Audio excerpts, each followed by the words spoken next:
Òwe orí kẹrìnlá. Ọlọ́gbọ́n obìnrin kọ́ ilé rẹ̀, ṣùgbọ́n aṣiwèrè obìnrin fi ọwọ́ ara rẹ̀ fà á lulẹ̀. Ẹni tí ń rìn déédé bẹ̀rù Olúwa, ṣùgbọ́n ẹni tí ọ̀nà rẹ̀ kò tọ́ kẹ́gàn Olúwa.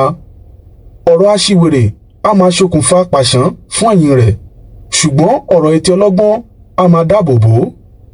Níbi tí kò sí ẹran, ibùjẹ ẹran máa mọ́ tónítóní, ṣùgbọ́n nípa agbára akọ màálù ni ọ̀pọ̀ ìkórè ti ń wá. Ẹlẹ́rìí tí ń sọ òtítọ́ kì í tán ni, ṣùgbọ́n ẹlẹ́rìí èké a máa tú irọ́ jáde. Ẹlẹ́gàn ń wá ọgbọ́n kò sì rí rárá, ṣùgbọ́n ìmọ̀ máa ń wà fún olóye. Má ṣe súnmọ́ aláìgbọ́n ènìyàn, nítorí ìwọ kì yóò rí ìmọ̀ ní ètè rẹ̀.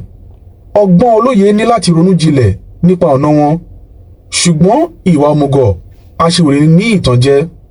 Aláìgbọ́n ń dẹ́ṣẹ̀ nígbà tí ó yẹ kí ó ṣe àtúnṣe ẹ̀ṣẹ̀ rẹ̀, ṣùgbọ́n láàrin àwọn olódodo ni a ti rí ojú rere. Ọkàn kọ̀ọ̀kan ló mọ ẹ̀dùn ọkàn tirẹ̀, kò sì sí ẹnìkan tó lè bá ọkàn mìíràn pín ayọ̀ rẹ̀. A ó pa ilé ènìyàn búburú run, ṣùgbọ́n àgọ́ olódodo yóò máa gbèrú sí i. Ọ̀nà kan wà tí ó dàbí pé ó dára lójú ènìyàn, ṣùgbọ́n ní ìgbẹ̀yìngbẹ́yìn a máa já sí ikú. Kódà nígbà tí à ń rẹ́rìn-ín, ọkàn lè máa kérora, ayọ̀ sì lè yọrí sí ìbànújẹ́. A ó san lẹ́kùnrẹ́rẹ́ fún aláìgbàgbọ́ gẹ́gẹ́ bí ọ̀nà rẹ̀, ènìyàn rere yóò sì gba èrè fún tirẹ̀. Òpè ènìyàn gba gbogbo ohun gbọ́, ṣùgbọ́n olóye ènìyàn ronú lórí àwọn ìgbésẹ̀ rẹ̀. Ọlọ́gbọ́n bẹ̀rù Ọlọ́run ó sì kórìíra ibi, ṣùgbọ́n aláìgbọ́n jẹ́ alágídí àti aláìṣọ́ra. Ẹni tí ó máa ń tètè ń bínú máa ń hùwà aṣiwèrè, a sì kórìíra elétè ènìyàn. Òpè jogún ìwà òmùgọ̀, ṣùgbọ́n adé ọlọ́gbọ́n ní adé ìmọ̀. Ènìyàn ìkà yóò tẹríba níwájú àwọn ènìyàn rere, àti ènìyàn búburú níbi ilẹ̀kùn àwọn olódodo. Kódà àwọn aládùúgbò tálákà kò fẹ́ràn rẹ̀, ṣùgbọ́n ọlọ́rọ̀ ní ọ̀rẹ́ púpọ̀. Ẹni tí ó kẹ́gàn aládùúgbò rẹ̀ ti dẹ́ṣẹ̀, ṣùgbọ́n ìbùkún ni fún ẹni tí ó ṣàánú àwọn aláìní. Ǹjẹ́ àwọn tí ń pète ibi kì í ṣìnà bí? Ṣùgbọ́n àwọn tí ń gbèrò ohun rere ń rí ìfẹ́ àti òtítọ́. Gbogbo iṣẹ́ àṣekára ló máa ń mú èrè wá, ṣùgbọ́n ẹjọ́ rírò lásán máa ń tani lóṣì ni.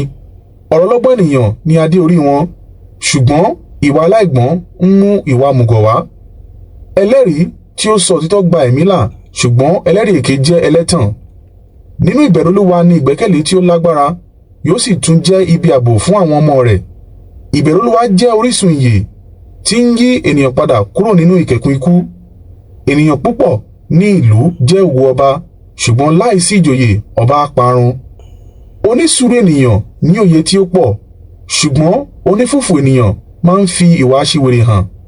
Ọkàn tí ó lálàáfíà fi iyè mu kí ọjọ́ ayé gùn fún ara, ṣùgbọ́n ìlara mú kí egungun jẹrà.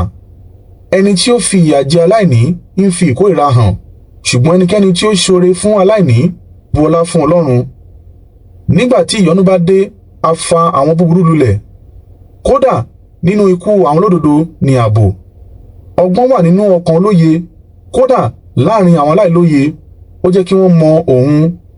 Òdodo a máa gbé orílẹ̀-èdè lékè, ṣùgbọ́n ìtìjú ni ẹ̀ṣẹ̀ jẹ́ fún àwùjọ káwùjọ. Ọba máa ní inú dídùn sí ìránṣẹ́ tí ó gbọ́n, ṣùgbọ́n ìbínú rẹ̀ wá sórí ìránṣẹ́ adójútini.